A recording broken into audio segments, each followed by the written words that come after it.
mempersembahkan serial Sandiwara Radio Putri Cadar Biru. Putri Cadar Biru.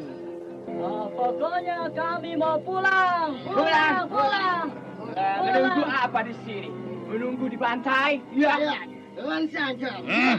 Mengapa tuan memaksa kami maju ke tempat penjagalan? Diam! Semua diam! Apakah menurut pendapat kalian, jika kalian menempuh bahaya, lalu aku tidak? Kalian tidak berhak bersikap seperti itu terhadapku. Yang bertanggung jawab kepada Gubernur Jenderal adalah aku, bukan kalian. Apakah kalau kalian kena celaka, aku bisa kembali ke markas? Yang ku minta adalah mari kita maju bersama, menghancurkan perguruan Gunung Putri secara bersama-sama, dan kembali ke Batavia dengan membawa kemenangan bersama-sama. Putri Cadar Biru, sebuah sandiwara radio penuh tragedi menegangkan di kalangan rimba persilatan yang dikobarkan oleh seorang dara jelita akibat cinta yang kandas sebelum terbalas.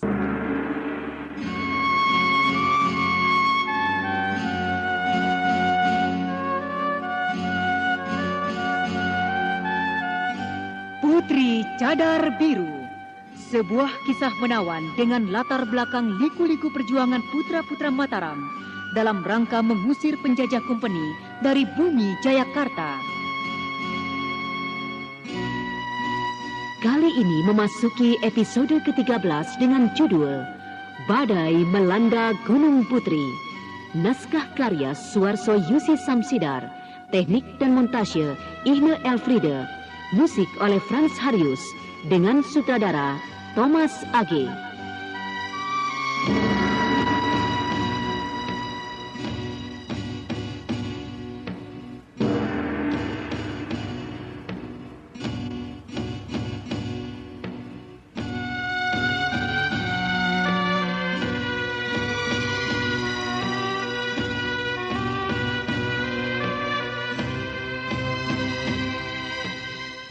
Pada seri yang ke-28 ini menampilkan Hana Pertiwi sebagai Putri Cadar Biru, Herman sebagai Sankertilak, Arya sebagai Kiduta Lawang, Endah sebagai Buntung Kanan, Endang sebagai Buntung Kiri, dan pembawa cerita Neni Sumardi.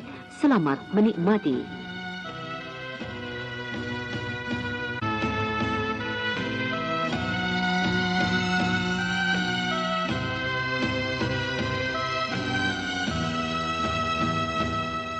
Pada kisah yang lalu diceritakan, peristiwa membangkangnya para marsose pimpinan Sankertilak akibat gentar menyaksikan kelihayan Putri Cadar Biru.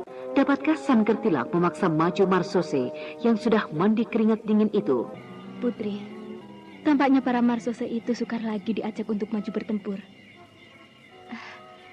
Kenapa, Putri? Ada yang mengganggu pikiranmu? Tidak. Aku tidak sedang memikirkan apa-apa. Kenapa, Kiri? Tidak. Andai kata Mas Pendekar Grojogan Sewu hadir di tempat ini, mungkin... Kau mau bicara apa, Kiri? Kenapa pakai putus-putus begitu? Bukankah kau sedang memikirkan dia? Mungkin juga. Tetapi tidak terlalu banyak. Aku tahu. Tahu apa, Kanan? Pokoknya tahu. Maksudnya, dia tahu apa yang membuat Putri bersikap begitu. Dikata sadar, seperti tidak sadar. Dikata tidak sadar, nyatanya sadar penuh. Betulkah begitu, Kanan? Jangankan dia, aku pun juga tahu, Putri. Kalau begitu aku bangga punya pengawal-pengawal yang ahli meramah. Tetapi coba katakan, apa yang mengganggu pikiranku? Sudah terlalu lama aku mendampingimu kemanapun juga, Putri. Sehingga apa yang kau rasakan, dapat juga kurasakan. Dan apa yang kau pikirkan, rasanya tak jauh dari apa yang kupikirkan. Harusnya Mas Pendekar Grojogan Sewu tidak langsung kembali ke perguruan ayahnya. Dari Ki Gede Imam Madi yang menyusul ke Pulau Ular. Seharusnya dia sudah tahu bahwa Putri berada di gunung ini. Masa dia tidak mementingkan menjumpai Putri, melainkan langsung menuju ke perguruan orang tuanya? Iya, itu... Tidak, Putri. Pintu perguruan itu tetap ada di sana. Andai kata niat menjenguknya ke sana itu ditunda setelah menjumpai Putri, bukankah itu tidak akan pernah terlambat? Andai kata aku jadi Putri, pasti aku sudah tersinggung. Aku maklum perasaanmu, Putri. Mungkin juga memang begitu yang terjadi. Tetapi aku mempunyai dugaan lain. Dugaan lain apa, Putri? Penyerbuan ke Gunung Putri adalah penyerbuan besar-besaran dengan kekuatan yang mustahil bisa diatasi. Hancurnya perguruan Gunung Putri juga merupakan hancurnya pula kedua orang tua Kakang Anusa. Menolong jiwa orang ibarat menolong kebakaran. Tidak boleh terlambat kalau tidak ingin menyesal seumur hidup. Oleh karena itu aku mengerti mengapa dia mendahulukan pergi ke perguruan. Tentang menjumpai aku, selama masih ada umur di badan, toh masih akan bisa bertemu. Putri, betulkah itu yang lahir dari hati nuranimu? Kenapa? Apa yang kau ungkapkan memang juga tidak ada salahnya, Putri. Akan tetapi setelah tiba di bawah gunung, tentunya Denmas Pendekar melihat keadaan. Apakah pintu perguruan orang tuanya sudah benar-benar terancam kehancuran atau tidak? Apa sih halangannya? Kalau sesaat sebelum menuju pintu perguruan orang tua, sejenak membelok kemari. Gampang kan? Terus sesudah itu lari sifat kuping ke sana. Iya, tapi... Kenapa jadi kau yang uring-uringan begitu, Kiri? Iya. Kenapa jadi panas piring daripada gelasnya? Tidak, Putri. Bagaimanapun, urusan Denmas Pendekar menjumpai Putri adalah urusan tingkat pertama. Jika tidak, aku tahu sekarang bagaimana watak Denmas Pendekar Gojokan Sewu. Aku mengerti perasaanmu, Kiri. Sungguh, aku sangat bersyukur karena perhatianmu begitu besar terhadapku. Tetapi alangkah baiknya kalau kita tidak berprasangka dulu. Tadi apa yang kau bilang?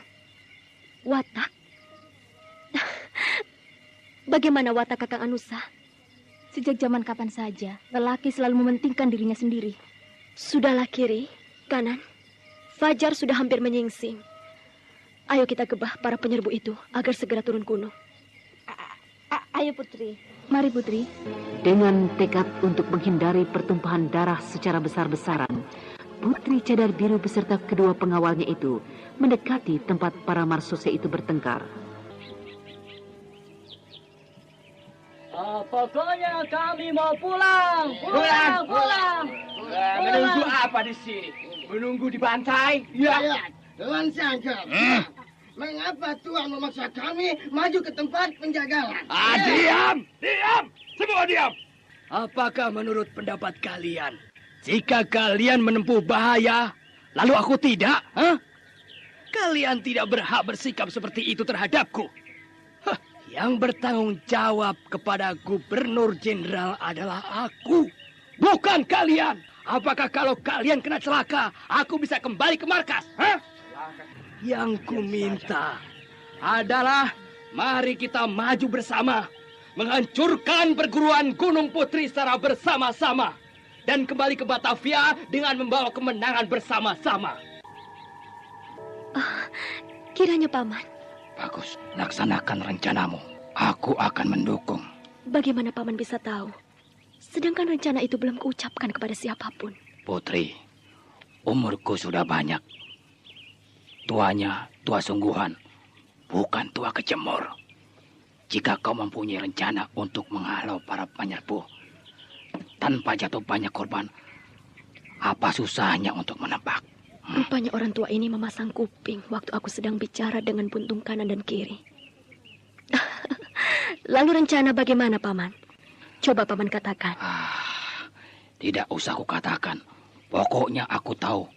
Kalau kukatakan, tidak lucu. Kenapa tidak lucu, Paman? Tentu saja. Jika itu sudah kukatakan, kau bisa saja lantas merubah rencanamu, Nona. Aku sudah tua, tak mau kecele. Pokoknya kukatakan bahwa aku akan membantumu dengan mencegah jalan lari buat dia. Sudah, tepat bukan? Paman McLehigh, kalau begitu, mari kita laksanakan. Pertengkaran antara para marsose dengan Sankertilak nampaknya memang sudah berakhir. Tetapi para marsose itu pada duduk diam sambil masing-masing memeluk senjatanya. Rupanya mereka tidak tahu lagi apa yang harus diperbuatnya. Maju salah, mundur pun salah. Bagus. Ya sudah, bagus. Kalian memilih cara mogok celeng seperti itu. Bagus. Untuk menghadapi orang-orang Gunung Putri dengan segala kawanan iblis pembantunya. Itu terserah kalian. Apakah dengan cara mengeloni senjata, bukan dengan menembakkannya itu, kalian akan memperoleh pahala dari Gubernur Jenderal? Ya, apa boleh buat? Hari terang, kami akan turun gunung. Iya, Tuan boleh bercampur sendiri. Kalau Putri Cadar Biru bisa, kenapa Tuan tidak? Tuan Kenapa? sendiri yang merindukan pahala itu. Iya, pahala itu. Baiklah kalau begitu.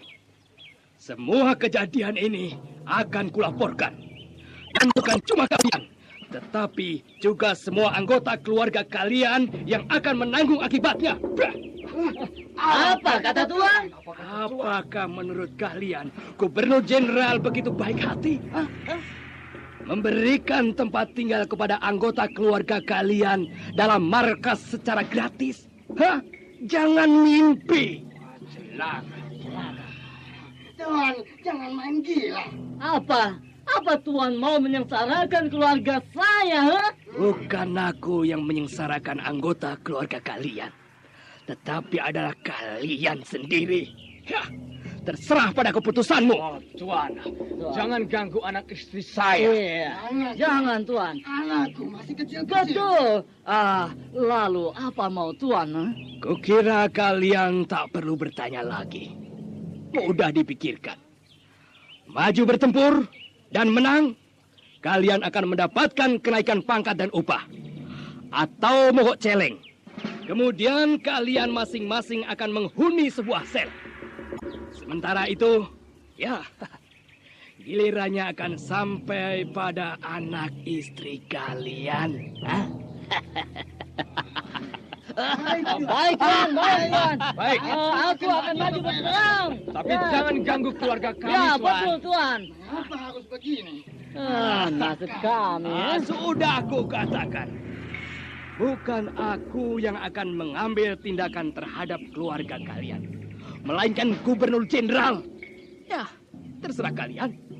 Barangkali kalian sudah mendapat akal untuk lolos dari hukuman. Ya silakan. Bicara Tuan seperti bukan manusia. Tuan, kami sudah mau sadar. Kenapa Tuan masih bicara seperti itu? Ya, Sepertinya Tuan sendiri yang menyimpan niat jahat terhadap keluarga kami. Betul itu, Tuan. Mendapatkan kenaikan pangkat dan upah. Atau mogok celeng. Kemudian kalian masing-masing akan menghuni sebuah sel.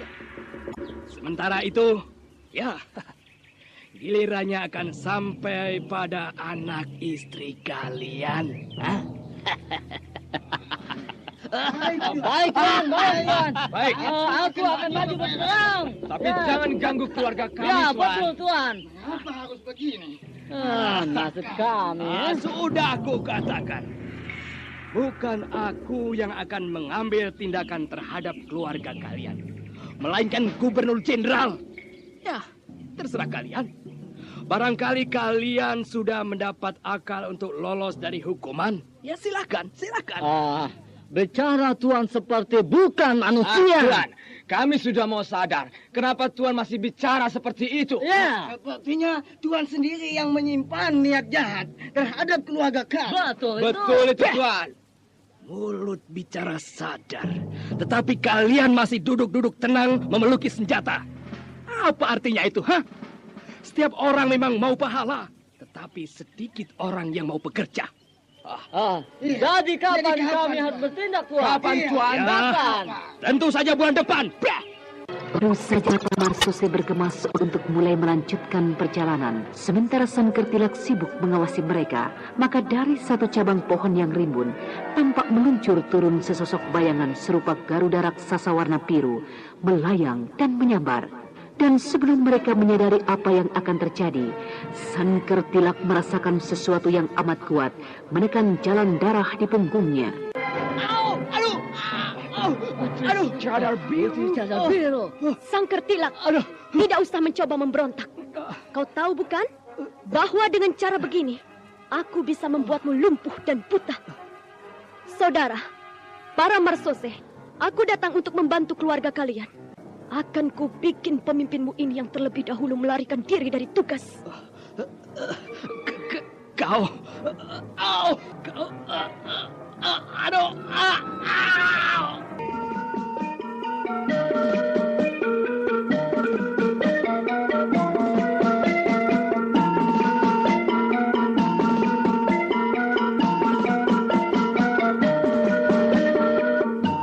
Memuncaknya perselisihan antara para Marsose dengan Sang Kertilak. Keadaan demikian akan dimanfaatkan oleh Putri Cadar Biru untuk menghalau mereka ke bawah gunung.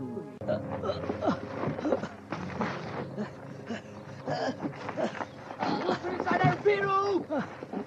Kami tidak punya urusan denganmu, Apa yang akan kau perbuat atas dirinya? Bentar lagi kami akan turun gunung.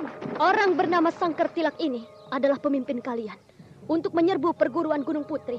Ada sangkut paut apa antara perguruan Gunung Putri dengan kalian? Ada dosa apa perguruan itu dengan kalian? Tidak ada. Kami akan segera turun ke bawah gunung, Kami tidak punya urusan dengan siapa-siapa. Semua adalah urusan Gubernur Jenderal. Baiklah kalau begitu. Kalian boleh pergi. Aku menjamin tidak akan ada yang akan mengganggu kalian. Tetapi demi keselamatan keluarga kalian, biarlah orang ini pergi duluan. Hai, ya!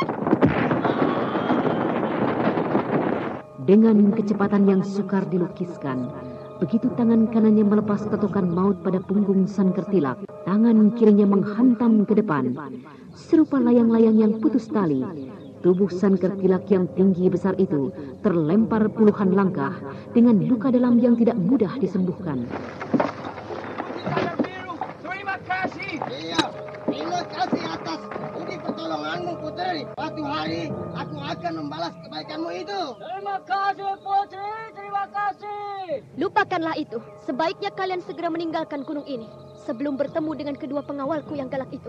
Baiklah, Nona. Baik, Putri. Terima kasih. Terima kasih. Aku kasih, akan Putri. menggunakan budimu, Putri. Ya. Putri, terima kasih. Terima kasih. Kau memang hebat, Putri. Rencana dan perhitunganmu selalu jitu. Aku kagum. Paman terlalu memuji. Namaku ini terlanjur dibesar-besarkan orang, sehingga para Marsose itu sendiri telah gentar dibuatnya. Untuk beberapa waktu, orang bernama Sanker itu takkan muncul di kalangan rimba persilatan. Sebab bagaimanapun para Marsose itu pasti sengaja akan menyebarluaskan berita tentang pecundangnya Sang Kertilak oleh seorang dara. Hanya dalam waktu tidak lengkap, 1 jurus. Lalu, apa rencana Paman sekarang? Mari kita menyaksikan pertarungan si Sobrang. Maksudku pendekar Gelang 7 dengan Nini Susur dan para Marsosenya. Silahkan Paman jalan duluan. Kau mau kemana? Tidak. Aku harus menemui buntung kanan dan buntung kiri untuk mengajak mereka. Paman Duta Lawang, kau sungguh cerdik. Aku dan pengawal-pengawalku. Kupikir apa yang kukerjakan di tempat ini sudah selesai.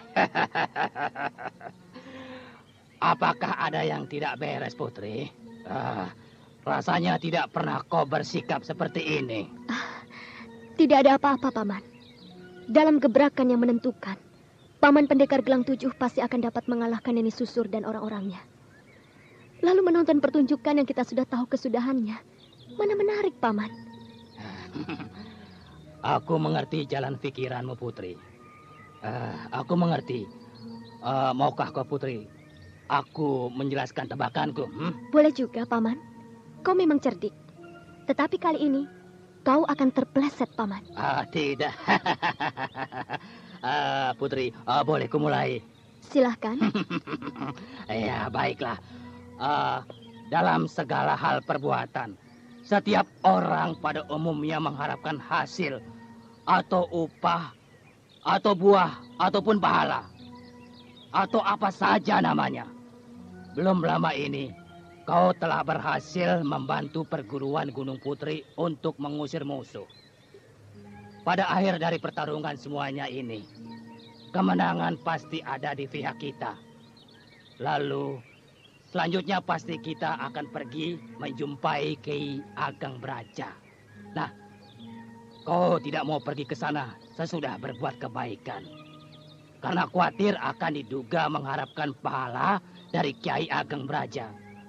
Padahal sama sekali aku tahu Putri, bahwa kau dan termasuk kita tidak mengharapkan suatu apa-apa. Bukankah begitu?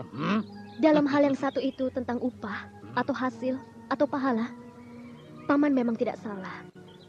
Tetapi sebab kepergianku terburu-buru ke Bukit Kacida, bukan karena itu, Paman. Jadi Paman salah tebak.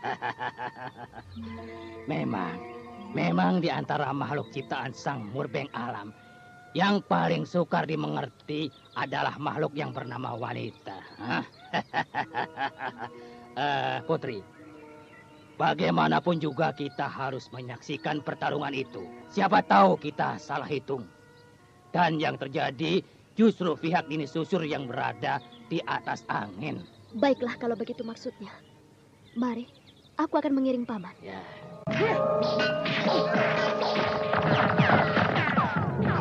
Jika Putri Cadar Biru dapat menghalau musuh dalam waktu singkat karena akal kecerdikannya, maka Pendekar Gelang Tujuh dan Ki Gede Imam Mahdi yang menghadapi lawan Nini Susur, Surat Caniwat dan para marsose maupun para murid persilatan, tampaknya akan melalui pertarungan kucing-kucingan yang Pendekar Gelang Tujuh maupun kau si Raja Pengemis, kalian berdua boleh memiliki nama besar. Tetapi di hadapan marsose yang siap menembak, kalian tak ubahnya musang-musang yang terjebak dalam sebuah liang. Keluar tak berani, terus-terusan dalam liangnya itu tak mungkin. Seluruh tempat persembunyian kalian sudah terkepung rapat. Lebih baik cepat menyerah. Ini Susur, jangan girang-girang dulu. Kau akan segera rasakan gelang-gelangku, ha?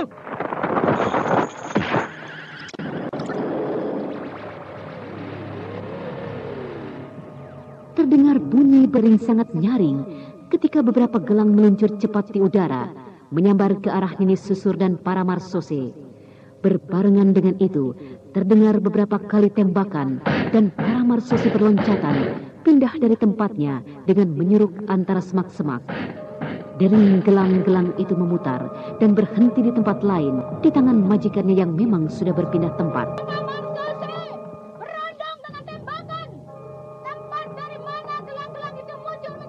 Bukan begitu, Nini. Itu keliru. Musang bernama Gelang Tujuh itu sudah minggat sewaktu dia baru saja melepaskan gelang-gelangnya. Sehingga akibatnya peluru bedil itu mengenai tempat kosong. Pendeta tolol itu ternyata masih lebih pintar dari kau, Nini Susur. Jadi hitung-hitung kau ini cuma seorang perempuan dungu. Hei, kau pengemis busuk. Munculkan batu kepalamu. Dan kau akan segera mendapatkan lubang di kepalamu. Siapa kemudian berbuat tolol seperti itu? Hei, Imam Mahdi. Apa? Ku dengar kau memiliki ilmu pukulan lihai yang disebut dengan Aji Guntur Seketi. Ayo kita bertarung sampai 1000 jurus. Tantanganmu aku terima, Pendekar Buruk. Tetapi tidak sekarang. Kenapa, Raja Gembel? Apakah kau takut? Takut? Siapa takut? Ayo, kau menjauh dari moncong bedil-bedil itu. Ya, berarti kau takut, ha?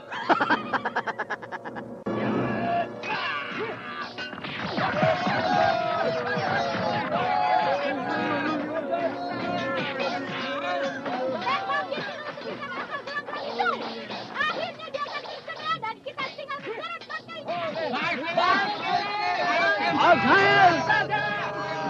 Pada saat itu, Putri Cadar Biru dan Kiduta Lawang telah tiba di tempat itu dan menyaksikan pertempuran itu dari tempat ketinggian. Bagaimana menurut pendapatmu, Putri?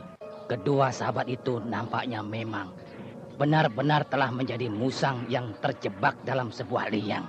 Mereka boleh berpindah-pindah tempat, tetapi para marsose siap tembak itu telah mengurung begitu rapat. Akhirnya kedua paman itu memang akan kehabisan tenaga dan mereka akan segera jadi tawanan. Kecerdikanmu luar biasa, Putri. Apakah kau dapat memikirkan jalan keluar untuk menolong mereka? Aku justru sedang memikirkannya, paman. Tetapi sekarang belum ketemukan cara yang tepat untuk itu. Coba kau usahakan. Kalau aku, lebih baik aku disuruh berkelahi daripada harus memikirkan hal-hal seperti itu. Pendekar Gelang 7, Ki Gede Imam Mahdi, kenapa kalian diam saja?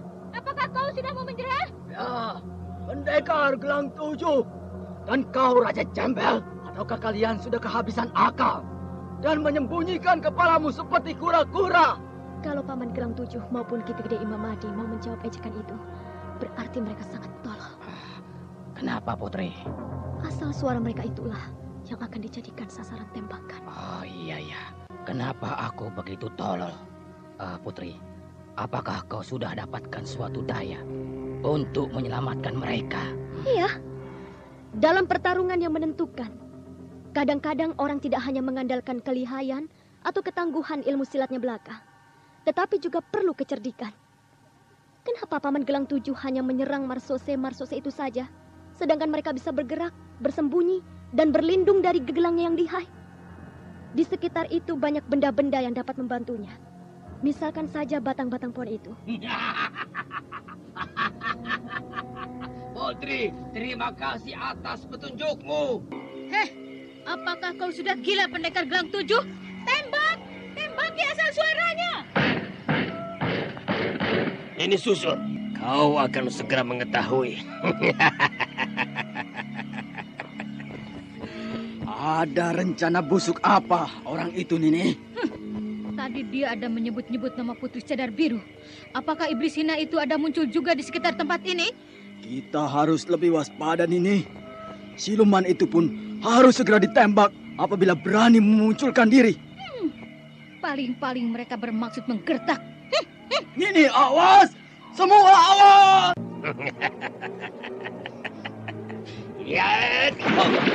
Begitu dahsyatnya gelang-gelang yang memiliki ketajaman melebihi pedang itu telah memotong dan menumbangkan pohon-pohon besar ataupun cabang dan semua tumbuhan yang tegak sehingga menghantam para marsose dan Nini Susur maupun Surak Caniwat.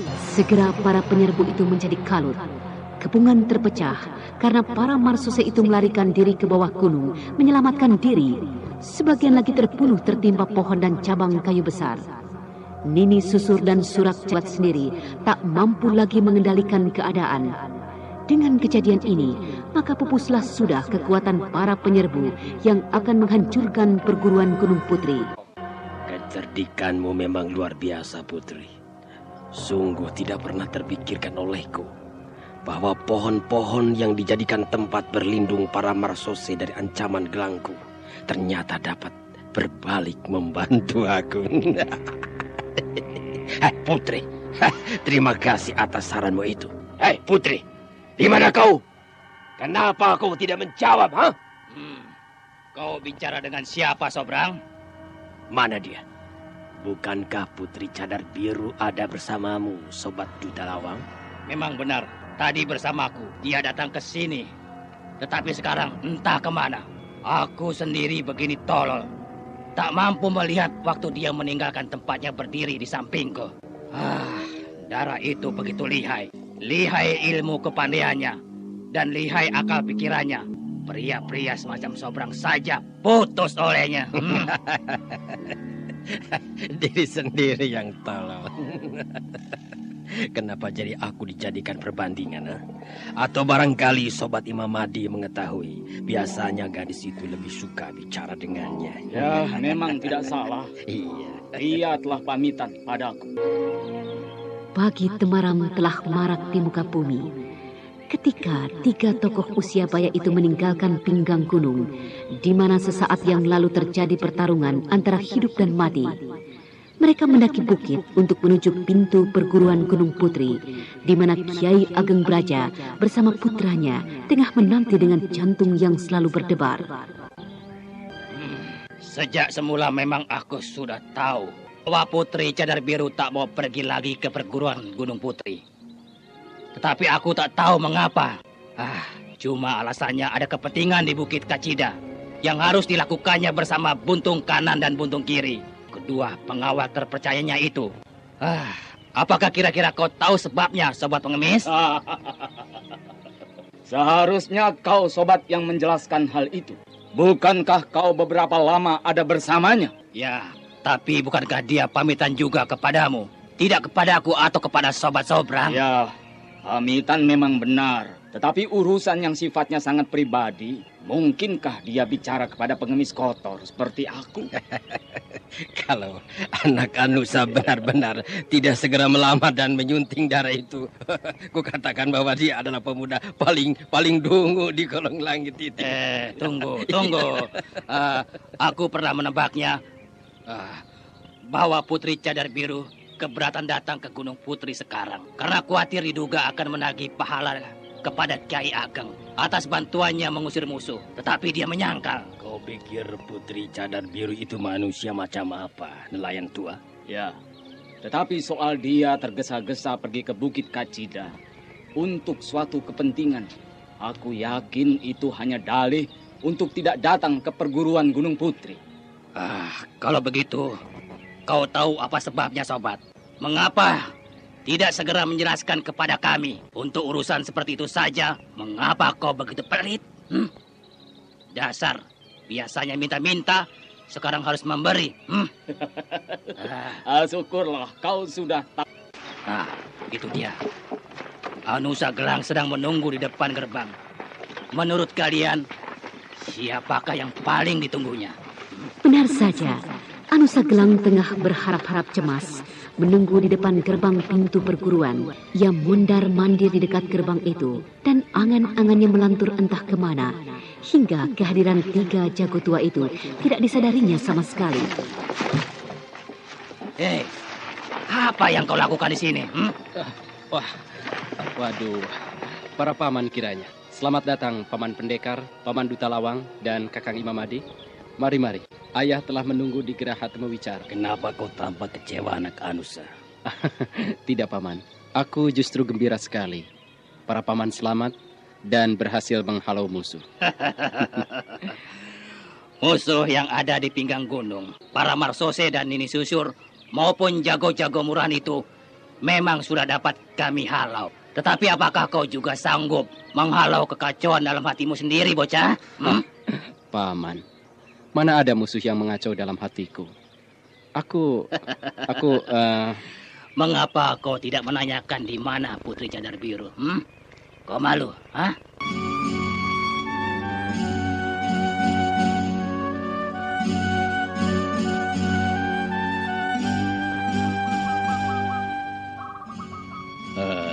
Bahagia kaulah menerima kedatangan Andika semua. Kakang Pendekar, apakah keadaan Andika baik? Sobat Duta Lawang, Sobat Imamadi. Dimas Tetua Ageng, aku pun gembira bahwa Andika masih segar bugar. Meskipun ku dengar warta bahwa seseorang telah meracuni. Ya, kalau tidak begitu kan Braja namanya. Terima kasih atas pujian Andika, Kakang. Silakan mengambil tempat duduk. Anak Anusa, ya. Mana ibumu? Sebentar akan datang, Ayah. Iya. Aku ini cuma seorang nelayan tua. Bicara terus terang, aku tidak biasa bicara halus. Sebaliknya karena terlalu lama bergaul dengan ombak, angin laut, ataupun ikan yang berontak dari pancingan, maka bicaraku kasar dan tidak karuan. Untuk itu semua harap maafkan aku. Mengapa Sobat bicara begitu? Di samping itu, Sobat telah sudi turun tangan menyelamatkan perguruan kaula, perguruan Gunung Putri. Untuk budi pertolongan itu, Kaulah hanya dapat menghaturkan terima kasih belaka. Ada sedikit yang ingin kutanyakan, Tetua Ageng. Soal apakah itu, sobat? Silakan bicara, tidak perlu ragu-ragu. Tetua Ageng Braja. Ya. Apakah karena terlalu sibuk mengurusi tugas mengayomi seluruh rimba persilatan, lantas kau melupakan kewajiban yang lain yang tidak kalah pentingnya?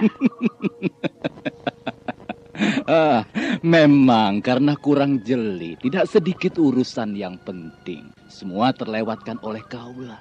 Ya, harap maafkan saja. Tetapi kewajiban apakah yang Andika ketahui telah kaulah lupakan? Apa? Harap jelaskan, sobat. Benar-benar orang tua yang tolol atau pura-pura tolol. Tetua Ageng, kau ini mempunyai seorang putra yang sudah jadi duda. Apakah selama ini kau tidak mengetahui bahwa putramu itu sudah menemukan calon istri yang baru?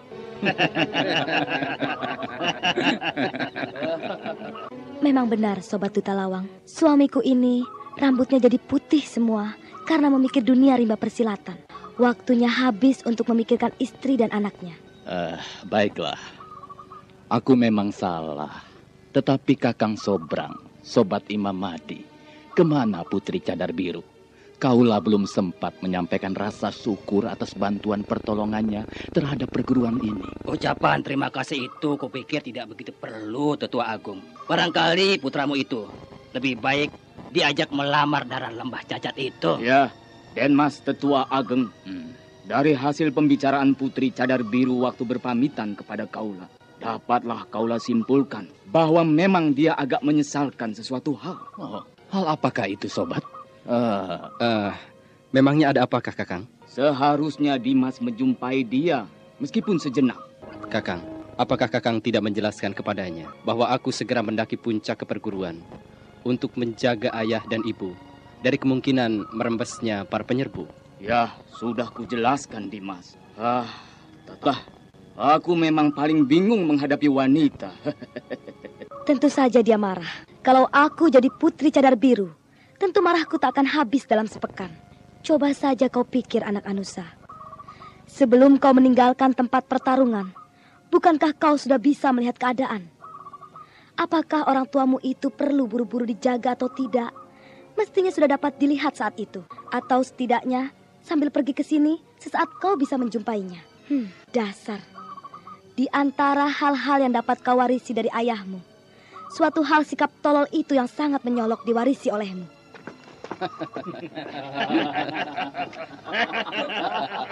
Hei, mau kemana kau, anak Anusa? Mohon pamit, ayah, ibu. Aku akan menyusul ke Bukit Kacida.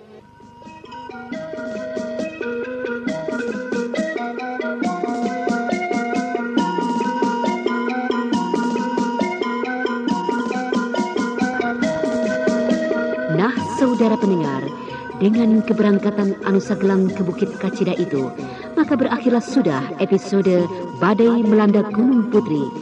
Bagaimanakah kelanjutan kisahnya? Untuk mengetahui jawabannya, ikutilah lanjutan kisah Putri Cadar Biru dalam episode ke-14 dengan judul Iblis Gunung Dieng. Sampai jumpa.